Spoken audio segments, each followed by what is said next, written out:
Vamos começar tentando responder a pergunta: o que é um surto? Nós estamos vivendo uma situação de pandemia. Só que esse quadro de pandemia ele não se iniciou como pandemia, né? Ele se iniciou localizado em um determinado país, no caso a China, e dentro da China também os casos de Covid-19 começaram concentrados em uma região, uma cidade específica, Wuhan, e lá em Wuhan nós tivemos os primeiros casos, ou até o primeiro caso da Covid-19. Então, o surto é quando surge um caso, basta que surja um caso. Surge um caso de uma doença que normalmente não é esperada dentro daquilo que se considera esperado. Por exemplo, aqui na nossa região, nós temos com certeza a expectativa de que esse ano e ano que vem teremos casos de dengue, teremos casos de malária, que são condições que estão sempre endemicamente acontecendo na nossa região. Agora, se nós tivéssemos um caso de ebola, isso já se configuraria como um surto, desde que esse caso de ebola não fosse um caso importado, desde que ele fosse um caso local. E então, voltando para a Covid, quando surge o primeiro caso de Covid-19, ainda nem se sabia que era Covid-19, o que estava acontecendo ali é exatamente o início de um surto. Só que o surto ele tem como característica um curto período de ocorrência. Ao longo dos dias, os casos começam a aumentar e, ao passar dos dias, os casos diminuem e tudo acaba voltando como era antes. Então você tem um pico, você tem um período em que acontece aquelas ocorrências que não eram esperadas. Isso é o que caracteriza um surto normalmente. Só que no contexto das doenças infecto-contagiosas, essas relações entre os vetores, entre os próprios agentes infecciosos e os seus hospedeiros é uma relação muito dinâmica.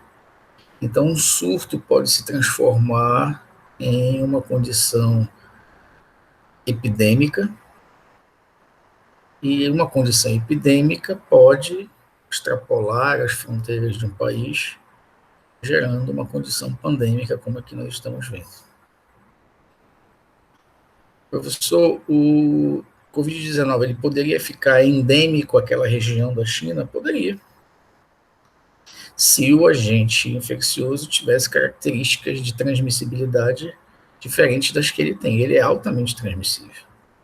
Então, como ele é altamente transmissível, ele facilmente consegue atravessar fronteiras e não fica restrito àquelas regiões. Diferentemente da dengue, né? A dengue é dependente de um vetor, dependente de um mosquito, que só se encontra em algumas regiões do globo terrestre. Então, não são todos os lugares que você vai encontrar dengue. Tem lugares onde há uma endemia. No caso do Covid, não. No caso do SARS-CoV-2, que é o vírus, como ele é transmitido principalmente pela via aérea, pelas vias aéreas, né? Você não tem essa barreira ecológica fazendo com que ele fique restrito àquela determinada região, podendo se tornar uma ocorrência endêmica naquela região. Então, o surto é o surgimento de uma ocorrência nova. Normalmente, um surto tem uma duração específica, transitória. Agora, pela dinâmica das doenças, um surto pode se transformar em algo mais generalizado dentro de um país, gerando um quadro epidêmico, e esse quadro epidêmico pode transbordar para outros países, gerando um quadro pandêmico. E as endemias são caracterizadas nesse contexto todo, as endemias são caracterizadas por aquelas ocorrências de doenças que normalmente, sazonalmente acontecem dentro de uma determinada região. Então, aqui nesses gráficos, aqui à esquerda, nós temos um caso apenas, ou alguns casos, né, esse grupo de chineses, ou alguns casos podem configurar um surto. Se houver um caso de varíola, a varíola a gente sabe que, em tese, está extinta, né? Já foi debelada. Mas se de repente acontece um caso de varíola no mundo, nós temos um surto de varíola. Basta um caso. Se não aparecer nenhum outro, nós tivemos um surto de varíola. Então, um caso pode configurar um surto, mas também alguns casos dentro de um período de tempo configuram esse surto, período de tempo curto. E aqui nesse gráfico mais centralizado no slide, vocês conseguem ver diferentes surtos de ebola em diferentes países. Aqui nós temos a Guiné, a Libéria e Serra Leoa. Aí você vê que tem aqui essas cores diferentes, que são dados de pacientes e são dados de pacientes levantados pelos próprios governos, e em azulzinho, né, você tem os dados da Organização Mundial de Saúde. Mas eles são muito parecidos em alguns aspectos. E você vê que os casos começam a crescer subitamente, há um crescimento e logo em seguida há uma diminuição desse número de casos. Né? A mesma coisa aqui na Libéria, mesma coisa aqui em Serra Leoa. Professor, os surtos, eles podem durar um período de tempo curto, que o senhor colocou, mas aqui no gráfico a gente está vendo que, olha, 2014, 2015, né? 2014, 15, 2014, 15, pode durar um pouco menos de um ano, um pouco mais de um ano, podem durar meses o surto? Sim, pode durar meses. E tudo vai depender das características dessa dinâmica de transmissão, dessa dinâmica entre a existência de um vetor, a não existência de um vetor, do agente infeccioso, de como ele se transmite, né, e das relações socioeconômicas dos diferentes lugares. Você pode ter esse surto durando mais do que alguns dias, durante algumas semanas, ou alguns meses, ou até mesmo um pouco mais de um ano. Agora, se houver... O importante é que você veja a configuração de que existe sempre um crescimento e uma diminuição no número de casos. Sempre tem um crescimento e uma diminuição no número de casos. Sempre tem um crescimento e uma diminuição no número de casos. Exceção de quando é apenas um caso, que é um exemplo muito raro. Mas você sempre tem esse aumento e diminuição do número de casos dentro de um determinado período de tempo. Se o número de casos não chega a zerar, consequentemente você vai ter ali uma condição que vai se tornar endêmica naquela região. Perceba uma coisa importante: dependendo da situação, o número de casos do surto ele vai desaparecer, ele vai zerar com o passar do tempo naturalmente. Mas em outros casos, para que haja uma finalização do surto, para que o número de casos volte a zerar, é preciso que haja alguma ação de controle desse surto, como é o caso, por exemplo, do ebola. Né? Existem surtos de ebola porque existe o controle permanente, tanto dos governos quanto da Organização Mundial de Saúde, em relação às ocorrências de ebola. Mas se não houvesse essa vigilância, certamente os casos de ebola se espalhariam pelo mundo, assim como já aconteceu com o Covid-19. Ano passado tivemos surtos de ebola com 2 casos que extrapolaram a África, né, um na Europa e um nos Estados Unidos. Mas graças às ações bem efetivas que foram realizadas, ambos os casos foram isolados a tempo e não houve transmissão dessa doença nesses outros continentes.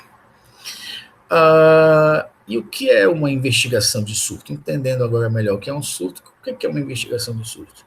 Uma investigação de surto é uma série de procedimentos que a equipe de vigilância adota para descobrir, se confirmar, né, como está posto aqui nesse diagrama aqui à direita, para confirmar se realmente o que está acontecendo é um surto, porque às vezes acredita-se que o surgimento de ocorrências possa ser devido a um surto, mas às vezes não é devido a um surto.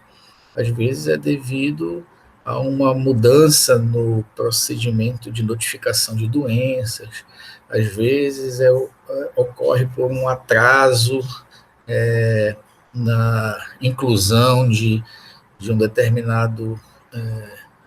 determinada notificação, às vezes são erros de diagnóstico. Então, existem vários fatores que podem levar a aparência de que um surto está se desenvolvendo ou se desenvolveu em determinado lugar, mas não necessariamente o que aconteceu se configura um surto. Então, a equipe precisa se deslocar para a região e confirmar, fazer uma investigação para confirmar se realmente aquilo é um surto, né? Então, imagina em relação ao Covid-19. As equipes se deslocaram da China ainda, né? Se deslocaram para a região de Wuhan, foram fazer investigações em hospitais próximos, se não tinha algum tipo de outro vírus envolvido, até chegarem à questão do mercado, da alimentação. Então, há toda uma investigação para saber se realmente aquilo se configura como um surto.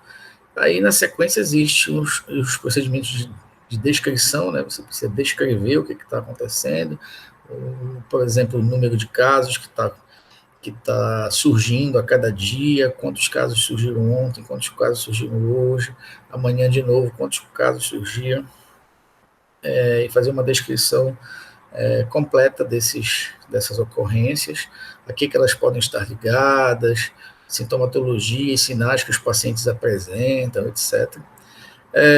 E aí começa a investigação mais propriamente dita, né, que é a busca pela determinação da causa do surgimento desse surto, né, qual é a origem dele, e ao se descobrir qual é a origem desse surto, né, qual é a causa desse surto, se parte para a última fase, que é a fase de controle, caso haja necessidade. Às vezes não há, às vezes há necessidade.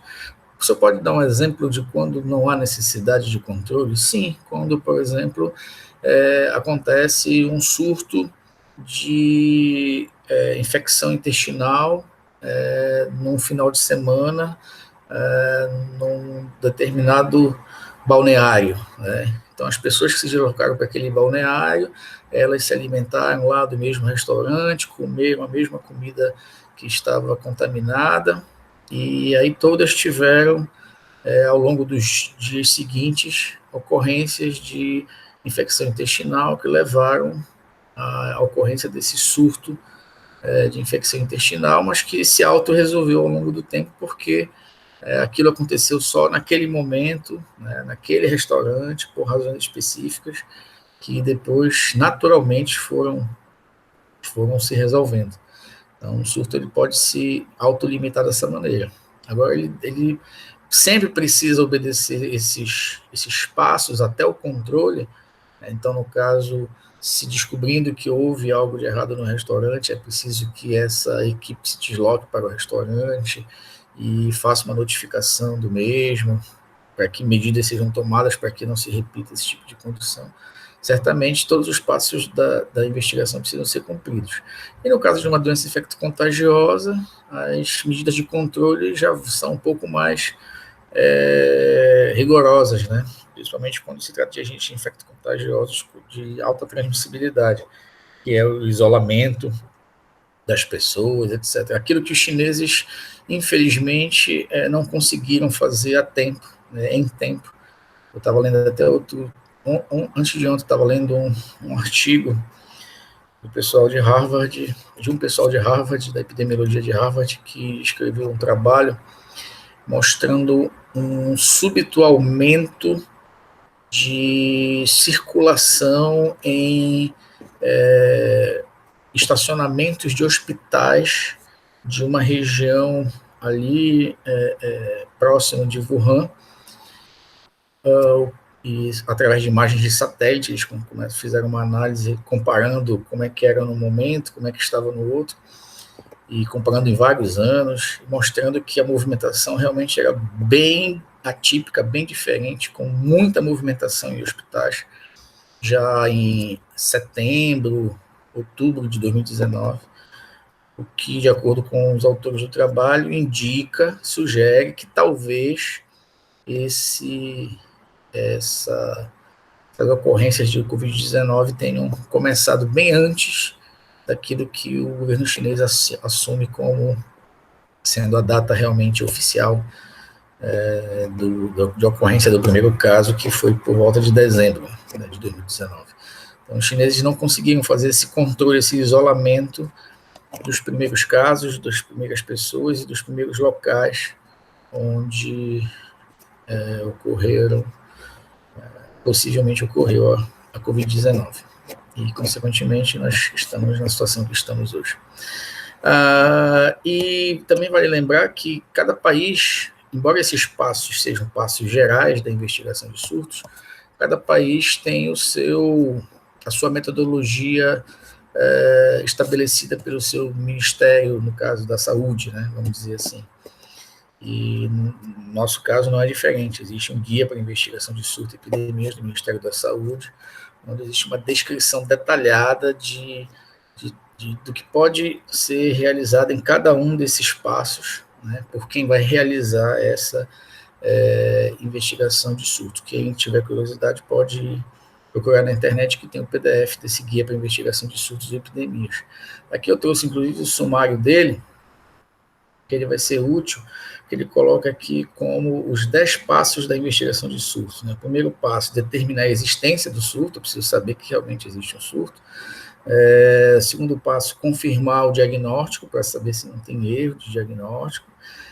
Definir e contar os casos, aí você tem aqui, esse gráfico está mostrando um pouco do que pode ser esse descrever essa definição e essa contagem dos casos, né? Que aí você vai ter, com essa contagem dos casos, você vai ver a configuração nesse tipo de gráfico, são gráficos chamados de histogramas.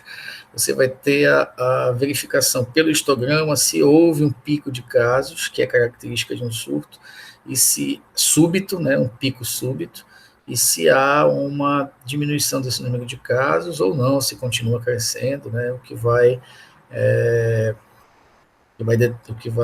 definir quais serão as ações e de que natureza serão as próximas ações, serão mais rigorosas ou não dentro da investigação de surto. Então, determinar a existência do surto, confirmar o diagnóstico, definir e contar os casos, né? Aí você tem um histograma que ajuda nessa contagem, descrever os dados do surto em tempo, lugar e pessoas, né? Quanto tempo está ocorrendo esse surto, qual o lugar, quais lugares, que pessoas são atingidas, se são mais idosos, mais crianças, mais pessoas adultas, mais de sexo feminino, masculino, etc. Se alguém que trabalha em algum lugar específico, determinando quem está sob o risco de adoecer, né? Porque às vezes um surto tem muito a ver com a questão do trabalho, né? Se o indivíduo está trabalhando numa fábrica onde ele está exposto a um determinado agente químico, por exemplo, e esse agente químico, por alguma razão, por ser tóxico, ele acaba escapando e levando os trabalhadores a terem contato com esse esse agente químico, aí você já vai ter pessoas específicas sob risco de adoecer, que são justamente os trabalhadores. E tudo isso levará você a levantar hipóteses, né? O investigador a levantar hipóteses. Quando o investigador está atrás da causa, né, do surto, ele não vai ver facilmente uma única possibilidade. Né? Tanto que, no caso do Covid-19, até hoje se pensa se realmente veio ali da alimentação dos morcegos, né, naquela feira, se veio daquela alimentação ou se veio de outro lugar, né, já se levanta outras possibilidades também. Então, os investigadores de surto, eles vão, diante de toda essa descrição, dessa contagem de casos, definição de lugar, do tempo, das pessoas que estão sob risco, das pessoas que adoeceram, de verificar os diagnósticos, os sinais, os sintomas, e realmente determinar a existência do surto, eles vão gerar hipóteses relativas ao que pode ter causado aquele surto. E essas hipóteses, elas não sendo uma única hipótese, elas vão sendo refinadas, elas vão sendo algumas descartadas, outras vão sendo fortalecidas, né? Refinando as hipóteses e realizando estudos complementares. É exatamente isso que vai acontecendo com as hipóteses, que vão sendo descartadas, as outras vão sendo refinadas, até que se define finalmente a possível causa, né, da ocorrência do surto. Aí vem o passo 9, que é implementar medida de controle e prevenção, para controlar para que o surto, se ainda estiver em desenvolvimento, ele se interrompa, né, e comece a sua trajetória de decréscimo no número de ocorrências, e prevenção, que é para não acontecer mais, né, novamente essas ocorrências. E o passo 10, comunicar os resultados da investigação por meio de relatórios e outras formas de comunicação dos resultados, que é justamente fechar toda a investigação com a formulação de uma documentação que deve ser entregue às autoridades governamentais, às autoridades do Estado, para que se registre a ocorrência do surto, e caso novamente aconteça algo do tipo, se tenha um histórico sobre essa dita ocorrência. Agora eu chamo a atenção para a questão da definição dos casos. Então, se você tem casos nas suas mãos, pelo que você já vem estudando em medicina baseada em evidências, você já pode realizar algum tipo de estudo, né?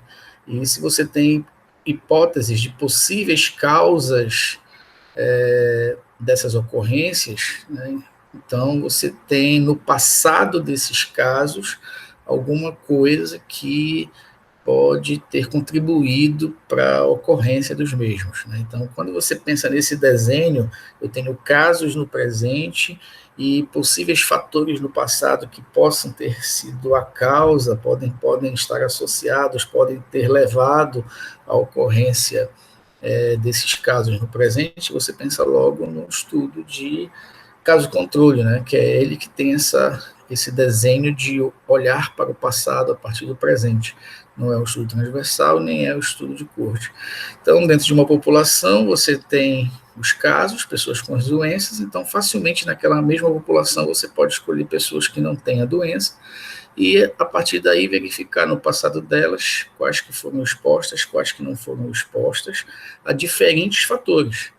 Quem se expôs ao alimento X, quem se expôs à bebida Y, quem se expôs quem trabalha em tal lugar, quem não trabalha, tudo isso vai sendo verificado dentro desses dois grupos, né? E, no final das contas, você vai ter medidas de associação para cada um desses fatores de exposição. Então, se você pensou em 3 fatores de exposição, você tem aqui nesse gráfico o odds ratio, né? Então, você vê aqui que o odds ratio, você lembra que quando ele é igual a 1, e quando o intervalo de confiança do odds ratio inclui o número 1, isso significa que não existem evidências de associação entre o fator de exposição e a doença, né, e a ocorrência. Aí você vê aqui que esses três fatores aqui, vamos dizer que um seja o alimento, outro seja a bebida, outro seja trabalhar em algum lugar. Você vê que dos três, esse primeiro aqui, a comida, seria um dos fatores de exposição que não poderia ser levado em consideração na investigação do surto como possível causa dessas ocorrências, porque o intervalo de confiança inclui o valor 1, né? Enquanto que esse segundo aqui, que eu chamo de bebida, e esse terceiro, que eu chamo de trabalhar em algum outro lugar, são odds ratios com valores positivos, né, e com os intervalos de confiança todos acima de 1. Então, significa que são dois fatores que podem ter contribuído, até em conjunto, para a ocorrência para essa ocorrência que você está investigando no presente. Aí você vai verificar se os intervalos de confiança aqui forem iguais, os dois fatores contribuem igualmente. Se os intervalos de confiança forem diferentes, se esse maior valor aqui for menor do que esse menor valor do intervalo, significa que os intervalos estão separados, né? Então significa que esse fator aqui que eu chamei de bebida seria aquele mais associado à ocorrência, e em segundo lugar seria o trabalho em algum outro lugar que seria o fator mais associado a essa ocorrência que está sendo investigada na investigação de surto. Aí eu trouxe um exemplo prático para você entender isso que eu acabei de dizer, né? Que tem o artigo, né, estudo de caso controle de um surto de salmonela. O que eles fizeram? Lá na região onde houve a investigação do surto, né, você tem as pessoas que fazem parte lá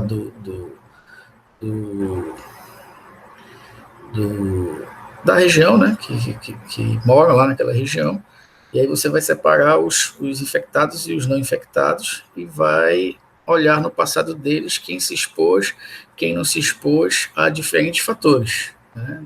Aqui é a linha do tempo, e você vai olhar, dentro dessa população, você vai olhar para esses diferentes grupos no passado, né? Os indivíduos infectados, quem se expôs a alguma coisa, quem não se expôs a alguma coisa.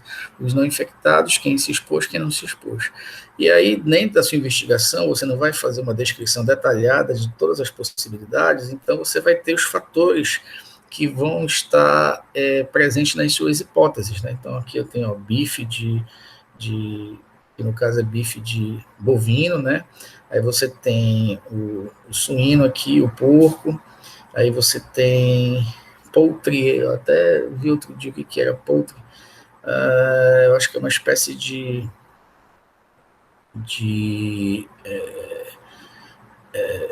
é como se fosse carne de caça, não, desculpa, uma ave, outra é uma ave, é uma espécie de codorna, é isso. Aí você tem o peixe, frutos do mar, você tem ovos e produtos derivados, você tem leite, né, produzido diariamente. Então, esses aqui são os fatores de exposição que você elencou como possíveis causas do que os indivíduos infectados estavam sentindo, né? Eles estavam sentindo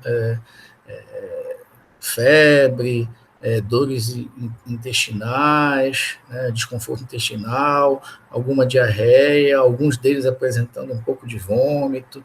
Então, são sinais de infecção do trato gastrointestinal.